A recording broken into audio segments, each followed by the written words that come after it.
feel like they put me in a cage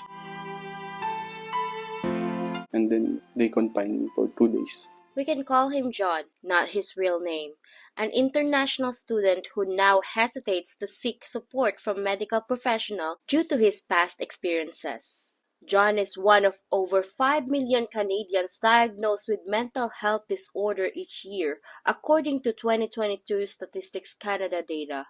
They're just doing their jobs, but there's no sympathy. That's why I never want to go back to hospital. I'm fighting this battle all alone. Similar to John, Augusto Abilio continues to struggle accessing Ontario's mental health care system, often being turned away until his condition worsened to the point that he finally received necessary treatments. I tried to seek help at CAMH, but over there they say that I was not in a moment of crisis as deep they needed for me to be accepted. Community leaders say it's not just the province that's failing Canadians in providing needed services. A 2024 national report card from the Canadian Alliance on Mental Illness and Mental Health gave both the federal and provincial government a failing grade when it comes to Canadians' access to mental health services. Co-chair of the Alliance, Florence Budden, also criticized the federal government's decision to close the Wellness Together Canada portal. This portal started in the midst of the pandemic for everyone to get accessible mental health care support. Statistics Canada report that although a number of individuals seeking mental health supports have decreased post-pandemic, it is still higher compared to the numbers before the pandemic. One of the challenges of people having mental health issues is the will to seek help. Social work professional Lisel Sivial says that the difficulties in accessing mental health care can worsen feelings of isolation and neglect. Imagine you have severe depression and you're alone.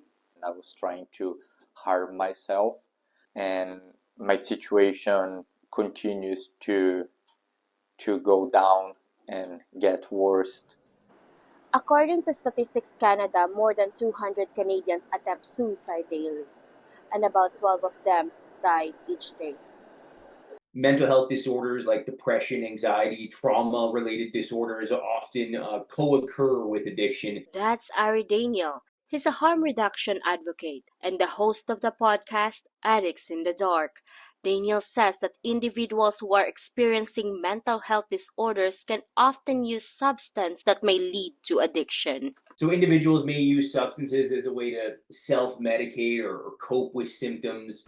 Sibial says that accessibility to drugs contributes to addiction, which in turn becomes a factor in mental disorders. So it's very common for people to turn to drugs, especially if drugs readily available, or that's the only option that's available to them at that time.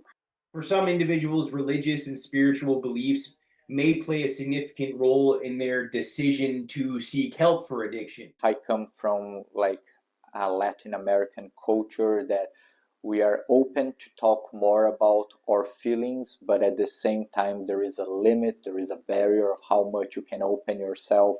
Culture plays a big role in how you approach it, in how you seek help, and in how you also view the stigma around mental health. Blaming a single entity for a societal failure would be overly simplistic. Mental health systems are super complex and multifaceted. So don't lose hope. Keep going, and things are going to be better. They're not going to be as dark as they look right now. The provincial government says that they understand the need for new facilities and additional resources. Recently, the Ford government announced $1.6 billion for the construction of 2 new CAMH buildings here at its Queen West campus. These facilities are designed to cater to individuals facing severe mental health issues that have come to contact with the justice system but have not yet been convicted. Jamila Apolinario, News Toronto.